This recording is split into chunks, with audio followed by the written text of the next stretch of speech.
Hello, welcome to the Sorting Hat Podcast, where everything and everything can be sorted into the various houses of Harry Potter. I'm your host, Michael Barryte, joined as always by my co-host, Reed Brice. I like how you put your arms up when you did that. And I'm joined by a close friend ever since high school, all-around good guy, Allen Barstow. Hi, welcome, guys. Thanks for letting me do the intro. Yourself. This is getting too meta. What a solid job. Okay, first of all, you captured my essence in that you just started screeching immediately. And you captured my losing it over Reed going too hard on a bit. So well done. The basic conceit of the show is that we have a fan friend, someone knowledgeable about a subject. It's Allen Barstow again. Thank you for letting me do that. I've been wanting to do that ever since like the 10th episode I've heard of this. You listened to podcast. 10? Oh my goodness. No, I'm caught up all the way to I'm in the middle of the coffee one right now. Oh, Gotcha. Yeah. Okay, Yeah, and I loved it. If anybody else wants to like do an impression of us, I would love to hear it. Yeah. So any future guests who want to just riff on us, that's great. Do like hashtag sorting pod intro. So for those who don't know why that just happened, in the previous episode that Allen was on, he made mention when we were sorting volleyball, beach volleyball, that he wanted to do that. So we're great. Thank you for I'm happy that acquiescing. it happened. That was better than whatever dump it I was going to do. I appreciate And it was probably about like when I'd be like, oh yeah, I'll just do the theme song. Which, the next person on who is not doing the Pierce Brosnan Bond films, but the, Roger Moore or Timothy Dalton Bond film. Or the George Lazenby one. Right. Yeah. You won't be able to go with the Bond theme. Right. But yeah, we are going to be sorting Pierce Brosnan's Bond films, which there are 4 of them. They're Goldeneye, Tomorrow Never Dies, The World Is Not Enough, Die Another Day. For the purposes of sorting bias, it is worth noting that both Allen and I are Ravenclaw, Reed is a Hufflepuff. I will also say, and we'll get to it, there are 6 Brosnan Bond films. But 2 of them just don't carry the title. We'll get to it. Okay. Is that the Matador? No, not the Matador. I haven't seen that one. It's a great movie. It takes place in the same extended universe. Oh, okay. It takes place towards the end. So, chronologically. I'm excited. Sure. Okay. I'm wondering if it's like an SNL sketch or something like that. Yeah. But okay, so looking forward to everything about this whole time. Allen, I know that as a longtime friend, I know that you were a deep appreciator of James Bond. Yeah, the first thing when you asked me what's something that I could talk about, it's the first thing that came to my head. James Bond. Mm-hmm. Yeah. Can I guess I'll go into what drew me to Bond? Yeah, how did you get into it? Because I know it's like, it's like very influential, especially on like previous generations, but also on ours. Like I didn't know many kids who didn't have like a James Bond spy phase. Yeah. And what about you? I had a big phase on that. So I, like most people our age, got introduced to James Bond with the video game Goldeneye. By the way, when I was driving up here, I noticed on the corner of was it La Brea and Lexington, there's just this building that says Bond on it. Like, I've never noticed that until right now on my way to do a Bond. I love that. There's podcast. like a specific term that I'm not remembering of, like when you see something or learn a new word and then you just suddenly like see it in other places. It's the number psyche, 23 of a thing. Yeah, there we go. Yeah, just like I love coincidence. And it's the first time I've noticed when ringing your call box, Michael, the code for Michael Barryte is 007. Is 007. Which now is we pretty just have to make sure nobody knows where you live. Yeah. Because at the very least they can buzz you and annoy you. Yes. He's by It's that true. Bond building. And his door code is 007. So I got introduced to it with the video game. I think we were in 4th grade at the time. That sounds roughly correct. And I knew nothing of James Bond. I just knew I had a Nintendo 64 and everyone said this was the game to get. GoldenEye. No, I don't think that I can't like besides Mario 64, maybe like Banjo and Kazooie, like this was like one of the iconic games of the 64 generation, right? Would you agree with that? You're more of the Nintendo guy in the room. I mean, yeah, it's like it was actually one of the games. I didn't own an N64. I didn't own a system until GameCube. I wasn't allowed such a thing. But I mean, I remember everybody getting together to play GoldenEye. Yeah, because it was like the shooter, and like first-person shooters are typically like your fun, like go over to a pal's house and like just play for hours, sort of experience. Right. And not only was it a great first-person shooter, but also a great multiplayer shooter. You never really had one at that level before. This was just, I was told, was the game to get. I forget how I even first heard about it. Maybe it was commercials or something. So I get it for Christmas. And I love it. I played the first level, great. That dam level, played that, and then the facility level came after that. And I get to the very end, and I have this objective: you have to blow up these tanks. Like, damn! Every time I try shooting these tanks, it never works. The guys just keep coming. It's an endless onslaught of guys. Like, how do I figure this out? I was getting frustrated. My granddad walks into the room. He goes, "Oh, Goldeneye. I think we have the movie somewhere." There's a movie? Oh my goodness! What? So I was like, yeah, I have it recorded somewhere. Yeah. So like he pulls it down. I watch the movie. I am on the edge of my seat the entire time. Meanwhile, this guy, your grandpa's like, this kid doesn't know what James Bond is. I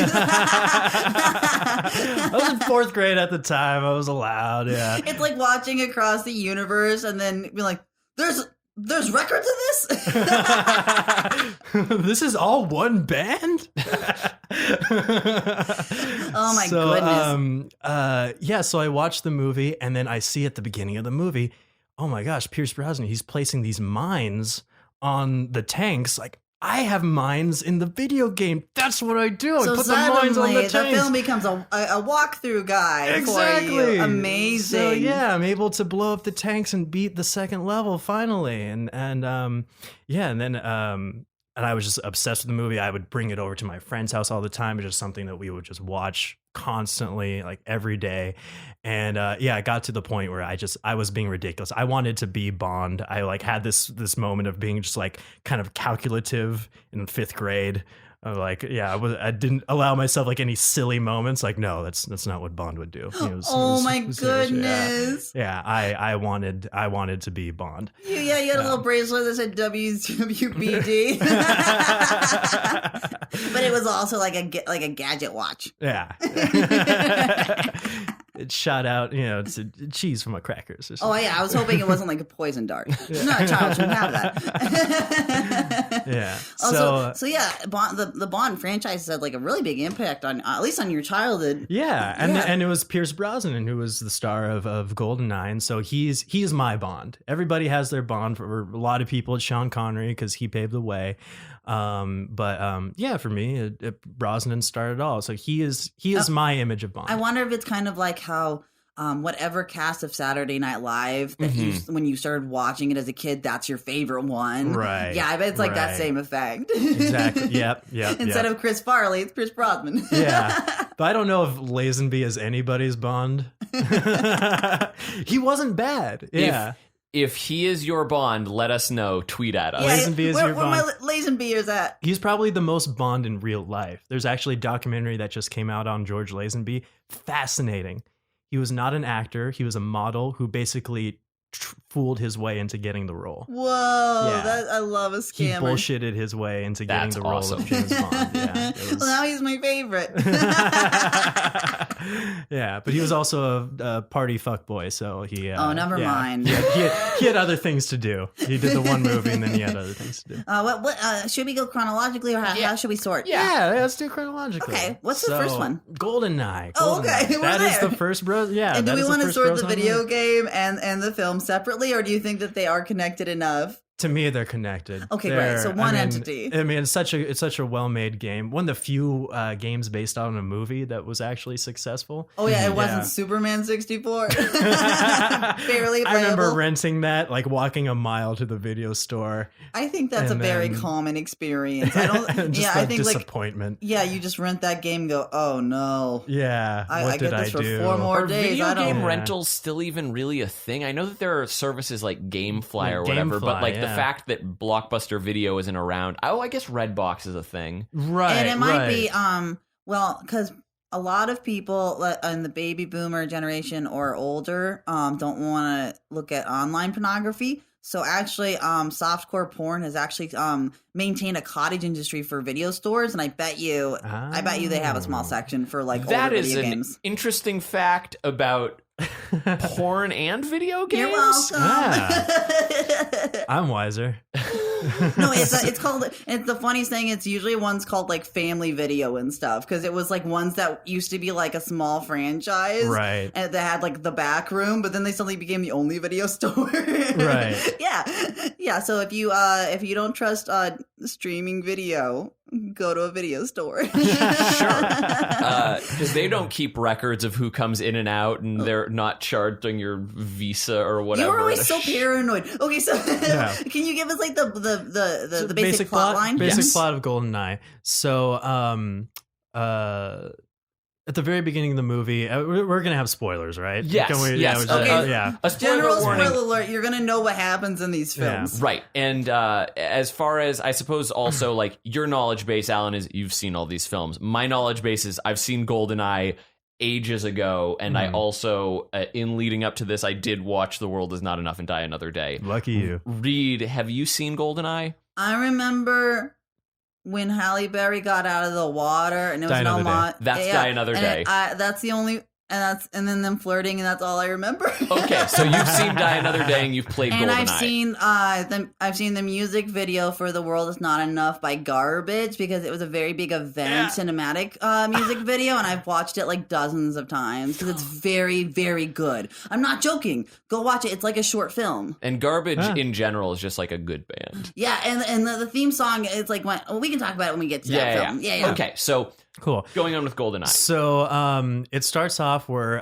007 rendezvous with 006, Alec Trevelyan. I think he does, like everything is a rendezvous. No one ever meets. Yeah, it's always a rendezvous.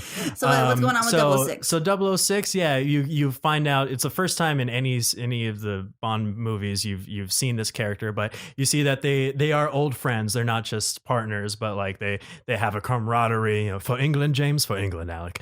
And so they're there to bring down a Russian general. And so they do that, but Alec Trevelyan dies in the process. Yeah, I know. I was like, oh, if we're setting up that these are people that he cares about, of course they're going to die. Right. Anybody that Bond cares about, which actually, when I was little, I was like, why isn't Bond with the same girl anymore? Before I grew up, and it was like, yeah, he's with different chicks all the time. But it was something that bothered me. You kind of see it in different perspectives as you're growing as an adult, and now you're like, oh no, yeah, that's just his one. He has commitment issues because vulnerability is a liability in his line of work. Coping mechanism. Yeah. So in Lazenby's film, he actually gets married at the end, and she dies. Spoiler alert. Oh no. Yeah. So back to Goldeneye. So 006, Alex Trevelyan dies, played by the incredible Sean Bean. Mm-hmm. So years later, there's these rumors of this device, this EMP, electrical magnetic pulse, that is possible of mass destruction. It was fired at this test facility in Siberia. Mm-hmm. Trying to figure out, okay, who's stolen this device? Who's stolen this device? Later on, we find out that there's this secret organization that kind of has holds in Russia called Janus.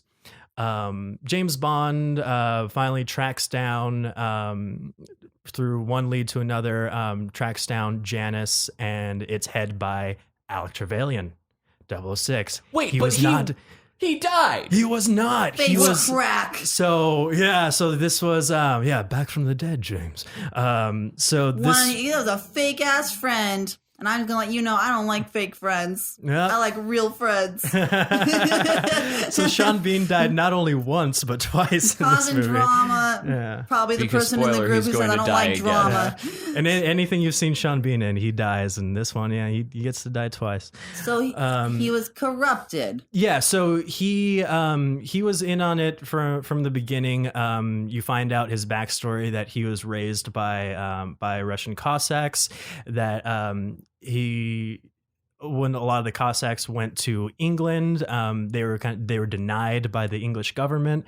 So he feels this betrayal by the English government. So they made him into this spy, but they basically used him. I like that sense of complexity that like where you can understand the logic behind the antagonist's intention for doing it. Right. Kind of like with the Magneto thing, we're like, oh, this was for survival. In this case, like, oh, this was like injustice on their part. Yeah, I will say any villain though who has like such a long-term trajectory of like I got mad really early in my life, so I fixated on this one thing. And I am like I think I forget exactly, but a lot of this information he may have found out later in life. So that may have been part of it. But Bond even makes fun of him at one point, saying like, "Oh, poor little Alex Trevelyan. Yeah, Alec Trevelyan feels betrayed. Yeah, It's like, yeah, oh, poor little you. It's like that's why you're trying to take over the world. I see. Yeah. Yeah, he's just like, cut your shit. right. Meanwhile, also another reason why I really like this movie is that we have one of the best Bond girls, one of the best female leads. Oh yeah? Yeah, Natalia Simonovna, Simonova, yeah. And she, it's the first time in any Bond movie where we get introduced to her character separate from Bond. Usually interesting. Usually it's Bond, he's walking, he's doing his thing, and then like, oh, who's that girl over there? Yeah, and so it's all from like his perspective. This time we kind of have a dual protagonist where she was an engineer in the facility where they did the test launch of the Goldeneye EMP. She was one of two survivors, the others being Boris, played by Alan Cumming. Yes. A very ridiculous Alan Cumming. Oh my God, he's too much in this film, but in the best way. No, in the best if you way. need too much, that's the first person you call. I love him so much. Yeah. No, Have you not he's seen fantastic. Goldeneye? I mean, I probably did like as a child. I don't remember. His character shows up in the game. You should Oh. watch Alan it Cumming is just in a for him. video game? You should watch it just for him, Reed, because I'm you gonna will. just find his parts Yeah. on YouTube. Oh yeah, no, they're delightful. I remember finding out I got an A in like 6th grade on a test, and in the Did middle of you class say, I went, "I am "I'm invincible!" Yeah. Yeah. So that movie is a big part of my life. So they're the only survivors. Natalia does not realize that Boris has survived. Mhm. Finds out later that Boris was actually helping Janice this whole time. Right, because he's working for Alec. And Yeah. So so Natalia, she's actually trying to find Boris and like trying to get to the bottom of this on her own. She's doing her own sleuthing, and then both she and Bond get kidnapped and are locked in a helicopter together, and that's when they first meet. She's a badass in her own right, which is something I really like about this movie. And you know why I suspect this was the possibility for the first time? This is the first Bond film that was not based on an Ian Fleming book. Right. Yeah, this is the first one where Yeah. it was like an original adaptation. Yeah. Yeah, so I imagine they were like, we can go in new directions because we're not necessarily going to be disrespecting the source material anymore. Yeah, and it was there's a lot of legal battle tied in with the with the the Fleming rights estate. And everything. because you had I can go into all of that, but but the legal rights to Bond. This one guy, Kevin McClory, he helped create Thunderball a long time ago, and so he was bitching like, how come I'm not getting credit for Thunderball? Like, all right, you can be a producer, and then like later he just kept bitching the entire time. Maybe he had rights to it, maybe he I don't know. the way it was talked about, it's like people get together and they have drinks and they create shit, and then people forget who did what. So yeah, he was a friend of Fleming, and then and so was causing trouble. So finally, after the Dalton movies, they were able to we have Bond again. We're able to make Goldeneye, and Goldeneye, the title comes from the island that Ian Fleming lived in Jamaica. Oh, interesting. Yeah, okay. Goldeneye Island. Yeah. So getting back into the story itself, so it's Bond and Natalia meeting independently of each other, and you have a greater understanding of both characters at this point. Right. So yeah, they're both in their own way trying to figure out who has the EMP device, who has the Goldeneye device, and what they're trying to do with it. And also now it's like, okay, how do we stop it? So of course, Bond has to utilize Natalia's help because she's the engineer. She understands. She understands how things work.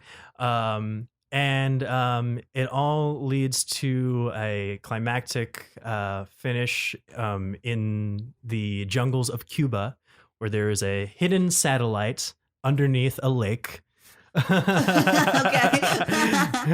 Very Is it a big Bond-esque. lake? It's a pretty big lake. Okay. Yeah, because the whole time it's like, they can't be in Cuba. There's no satellite around here big enough to activate the Goldeneye device. Like, oh, it's underwater. Yeah, which is kind of a throwback to You Only Live Twice, where it was like a big facility in a crater. Then Bond and Natalia get captured, but of course they're just they're now in the villain's lair, which allows them to bring him down. Really sweet fight between Pierce Brosnan and Sean Bean in the they call the cradle, in the big satellite. Yeah, and leading to James Bond killing Alec and saving the day. Stopping the Goldeneye device. Another thing to consider about this film is it kind of revitalized the franchise for a little bit. It was like not necessarily as much as the Nolan, gritty reboots of Batman. Maybe I just don't know as much about the franchise because it was the most financially successful one since the end of the 70s. Right. Yeah, because after that it kind of went into that sort of figuring out where the franchise got really what it would be in the future. And you kind of get run down a little bit, but this brought it back. It did. Yeah. And we had a whole new Bond. They wanted Brosnan for Living Daylights instead of Timothy Dalton. So he was their first choice. So he was supposed to be on before then, but he had contractual obligations with Remington Steele. He was all set to be Bond, and then at the last minute got the phone call hey, Remington Steele was picked up by ABC. You got to still do that. It's shit. Yeah. Everybody just wanted him for spy shit. Was that a spy show or a cop show? I'm not sure. I think detective. I think it was detective show. It sounds like a Zoolander thing. Yeah, exactly. I think it was a detective sort of thing. So again, he's holding a gun, looking charming. Gotcha. Yeah. But they finally got him for Goldeneye. Yeah. Gotcha. Right. And then the mid 90s was saved in the world of Bond. Yeah. There he is. Yeah. And then also I really like that detail that you mentioned also of the Bond girl moving from object to not to get too second wave feminist about but Simone de Beauvoir talking about what is subject and what is object, and this was the opportunity for the Bond girl to be more subject. Well, the thing that I was realizing, and maybe this is untrue of earlier films, but when I was watching, I believe it's The World Is Not Enough, and also Die Another Day to some extent. And then I was thinking about the more recent Daniel Craig ones.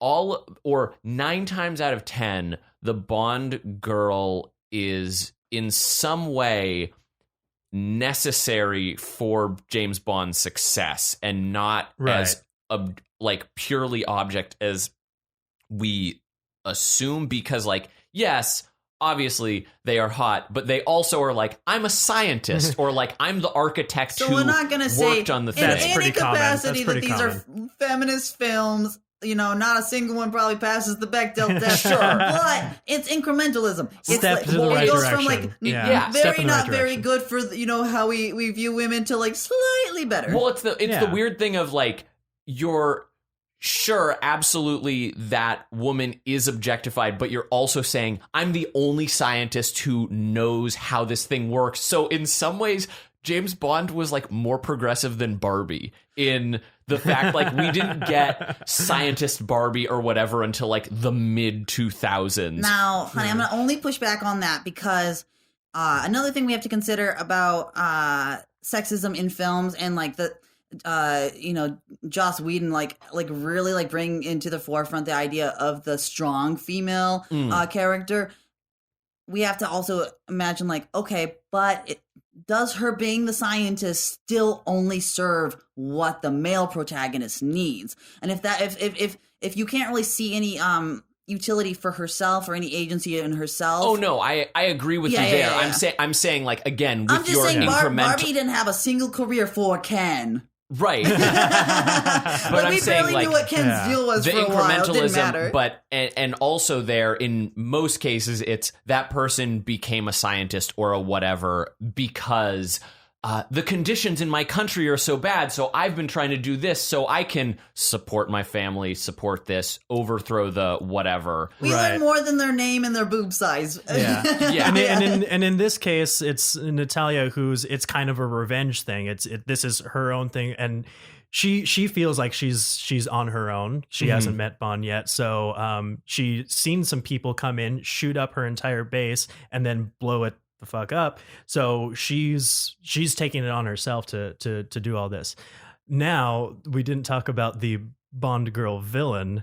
Who is probably the most ridiculous character in the movie, and is the more cartoony of anybody. She trumps Alan Cumming and being.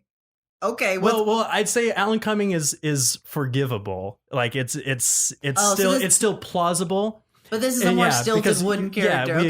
Like he has a normal name, and it's like he's just an eccentric engineer. This woman's name is Xenia Onatopp. And so we still have some traces of the old movies. The sexy like pun name. We're still gonna be getting a few more. Oh yeah. No, because this still is very much playing into the trappings of like masculinity, some aspects of it on the more toxic side. Yeah, so like there's still fetishism there. In fact, so it's played by Famke Janssen. Is that how you say it? Janssen? Sure, why not? Yeah, Jean Grey from the X-Men movies. Oh, gotcha. And she's great in the role, but it's like her whole thing is she gets sexual kicks from violence. So like she's shooting up a place with an assault rifle, and even General Rumoff standing next to her is like looking over. And you're way too horny about killing these people. Because she's just like an ecstasy, like orgasmic ecstasy after killing all these people. And then her main way of like killing, one person is like luring them sexually and then crushing them with her thighs. If you love what you do, it's never a day of work. You know what I'm saying?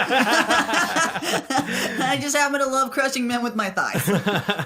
So I'd say, is the more cartoony aspect that they were trying to get away from. But also introducing the new M, Judi Dench, in this movie, who's we love fantastic. She's so good. But she even has the line towards the beginning of like kind of calling out like James Bond in the previous movies, saying like, I think you're a misogynistic dinosaur. From an old relic. And get her, maybe these charms would work on me 10 years ago, but not anymore. Yes. Yeah. So get the fuck out, do your job. If you die, whatever, that's your job. It's really interesting that like the James Bond franchise has been as self-aware as it has for as long as it has, because like even in some of the films predating Brosnan, there are acknowledgments that like, this is insane. Like these trappings that we have are bonkers, but it's what we do. That like, and then we just like, it's like, who has this name? No, and it's a fun thing that you can do if your franchise has longevity, the same way that you would see with The Simpsons. Yeah, that they were doing like 10 years ago, even, or like your Doctor Who. Like you build up this culture and these cornerstones of what it can be, and then as the culture shifts and maybe some of these things become less accessible or less acceptable, you can comment on it, and I think that's really good. Yeah, just to call yourself out is the easiest thing to do. Like the whole Craig Bond run has definitely been like stripping away some of the more it's much more realistic. I mean, like grounded in like what is a high fantasy action sort of situation. Perhaps though, to the detriment of the franchise, I might suggest make it more sexist is what Michael wants. No, when I first saw Casino Royale, I thought that was a fantastic movie. It's not a Bond movie. The one gadget he had was the defibrillator in his car.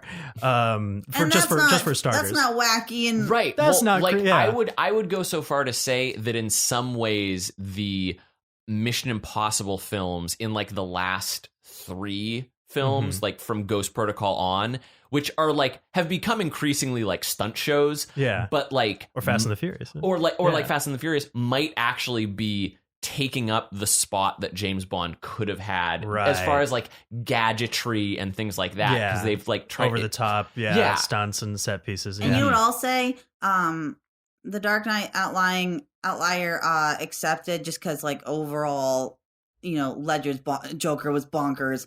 I think grounding, I'll be the unpopular opinion. I like my Batman's goofy and like campy in some ways. I'm a Schumacher apologist just for how like queer it's coded in almost everything. But I think some like even in what was that one the comic The Killing Joke? The Killing Joke.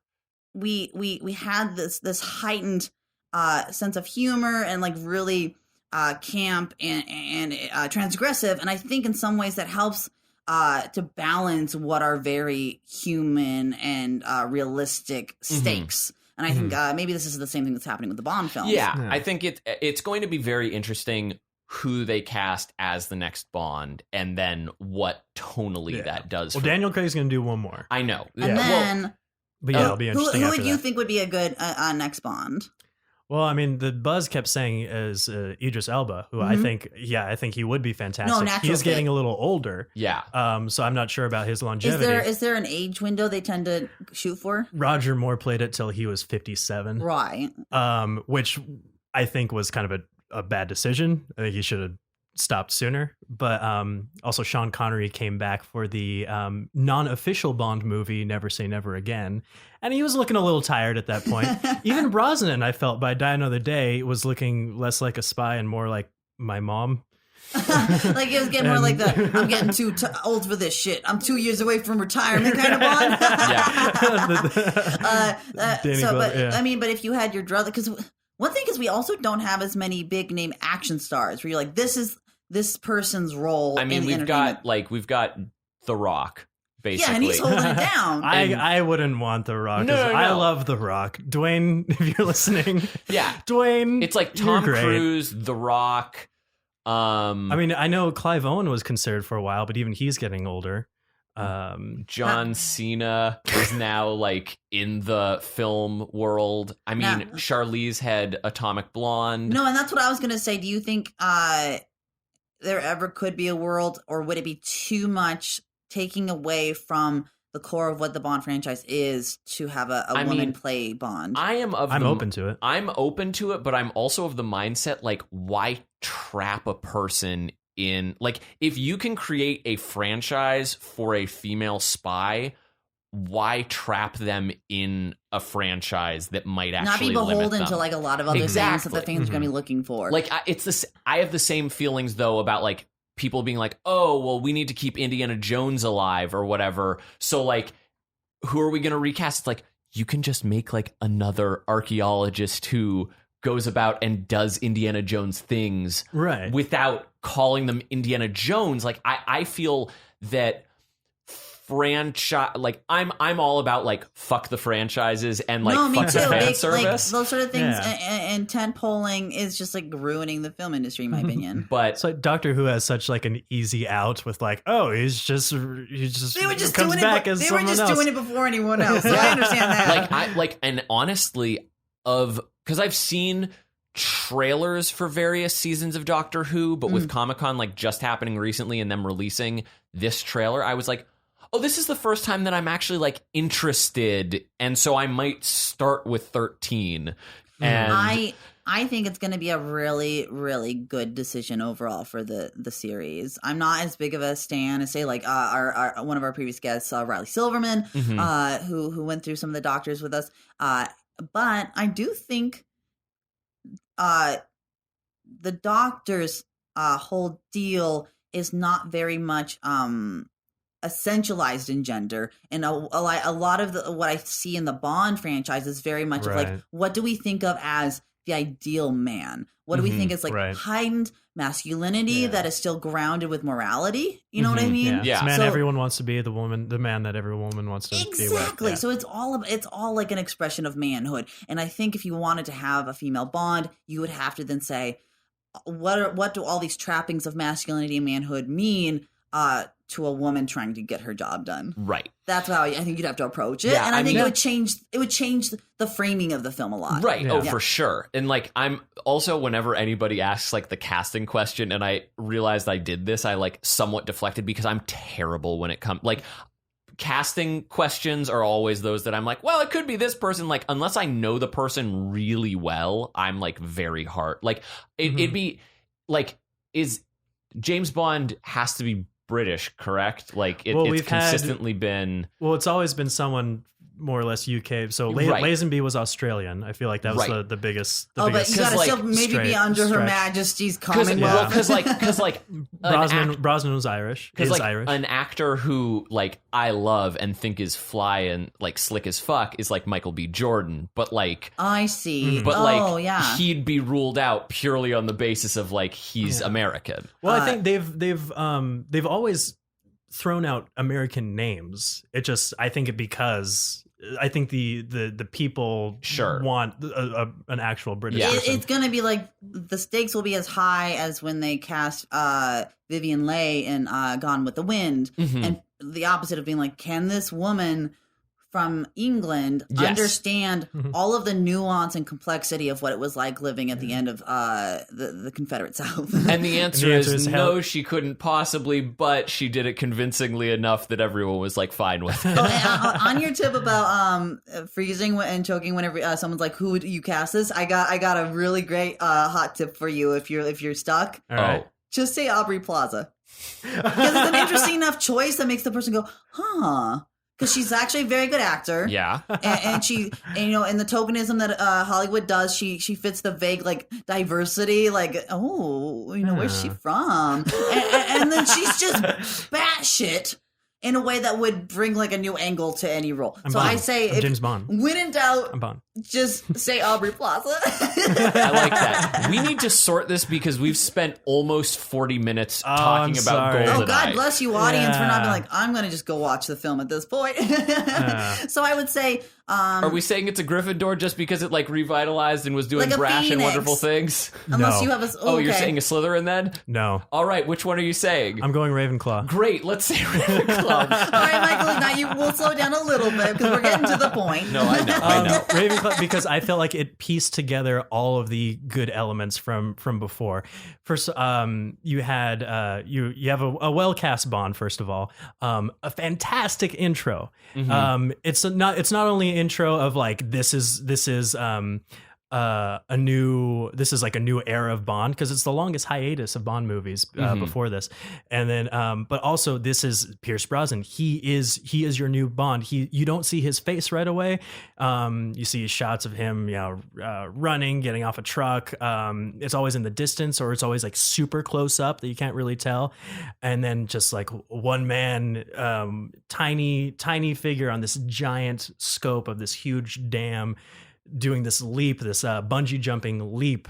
It builds up this intrigue of who is this man? Right. It's very reminiscent of Roger Moore from, I think, For Your Eyes Only, when he jumps off the ski slope and then that parachute of the Union Jack flies out. So overall, you're saying the amount of work that went in to simultaneously not disappoint the fans of the classic films, but also say, we're going to usher in a new era. Yeah. you have enough of the old, but you also have the new. Even his first line, like finally when you see Pierce Brosnan, he's upside down. He's in a bathroom stall. He's hanging down from a bathroom stall. There's a bad guy who has his newspaper up. He lowers it, and so it's Brosnan, charming as can be. It's like, oh, beg your pardon, forgot to knock, and he just knocks him out. It's like, all right, we still have the quips and stuff. Really. But this took a lot of work. Yeah. Plus, you have Alec Trevelyan, I'd say the best Bond villain because he's the most similar to Bond. He is what I wanted number one of Spectre to be. Not just some guy holding a cat with a scar on his face, but someone who could like not only potentially outsmart Bond, but like fuck him up possibly. So that's why I think he makes the perfect Bond villain. And you're also calling out stuff with like Judi Dench and the archaic misogyny and stuff. This tends to be more cerebral and self-reflective. And then I think I would give it. I can buy your what you think. What do you think, Michael? I agree. It's Michael's way of saying, let's move on. Well, what I'm thinking about in this moment is, do we want to go, this is a two-parter, you boys, and jump into another, or do you just want to roll through? I mean, we were unpacking a lot. We were unpacking a lot about the franchise in general. I know way too much about this. So, I mean, you either pull the reins on me or you let fly. It's up to you. I'd say we can do two-parter. All right, we're going for a two-parter. So if you want to the Brosnan movies, so if you want to get more from Allen, you can we can find you on Instagram. Yeah, Instagram, Allen Barstow, Allen Barstow, like the shitty town in the desert. Come down Planet Escape Room down in Lomita and try our escape rooms. Great. You can find Reed Brice at That Dang Dingus. You can find me at Belated Media. You can also find both of us at @sortinghat_pod. We're gonna be. Get out! We gotta get out of here. We're gonna be back next week. The bomb is like 5, 4, 3, 2, 1.